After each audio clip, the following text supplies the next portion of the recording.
আর মাত্র 2 মাস, তারপরই 40-এ পা দেবেন ক্রিশ্চিয়ানো রোনালদো। পশ্চিমে কতটা হেলে পড়ল তার সূর্য?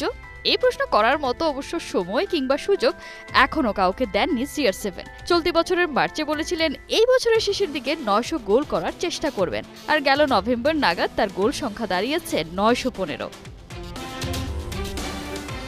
এই যখন পারফর্মার রোনালদোর হাল, তখন ব্যক্তি রোনালদোকে নিয়ে মিডিয়া পাড়া তোলপাড়।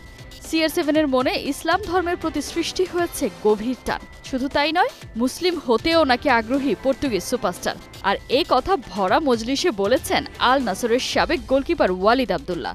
রোনালদোর ধর্ম রূপান্তর নিয়ে গুঞ্জন চলছে অনেকদিন থেকেই। এরই মাঝে সৌদি আরবিয়ান এক টিভি শোতে রোনালদোর সাবেক এই সতীর্থকে জিজ্ঞাসা করা হলে ওয়ালিদ দেন চমকপ্রদ সব তথ্য।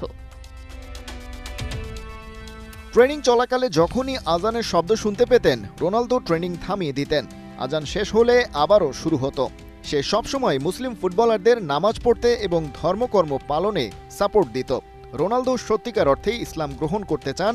আমি তার সাথে কথা বলেছি, সে এ ব্যাপারে খুব আগ্রহী। ওয়ালিদি অবশ্য প্রথম ব্যক্তি নন যে রোনালদো সম্পর্কে এমন কথা বলছেন। এর আগে মেসুত ওজিল এবং আরেক সাবেক সতীর্থ কারিম বেনজেমাও বলেছিলেন ইসলামের প্রতি রোনালদোর অনুরাগের কথা। কাকতালীয় কিনা কে জানে, ব্যক্তি রোনালদোকে নিয়ে সরব হয়েছেন তারই আরেক সাবেক সতীর্থ। তিনিও পর্তুগিজ সুপারস্টারকে নিয়ে করেছেন অবাক করা মন্তব্য। রাফায়েল ভ্যান ডার ভার্ট বলছেন, রোনালদোকে আসলে আমরা যেমনটা দেখি তিনি নাকি তেমনটা নন। CR7-কে অবিশ্বাস্য রকম স্বার্থপর আর আত্মকেন্দ্রিক হিসেবে দাবি করেন রিয়াল মাদ্রিদের এই সাবেক ফুটবলার। আমরা যদি 6 গোলেও ম্যাচ জিততাম আর রোনালদো স্কোর না করত, তবে সে ভীষণ মন খারাপ করত। আবার আমরা ম্যাচ হেরেছি কিন্তু রোনালদো স্কোর করেছে, তাতেই সে ভীষণ খুশি হতো।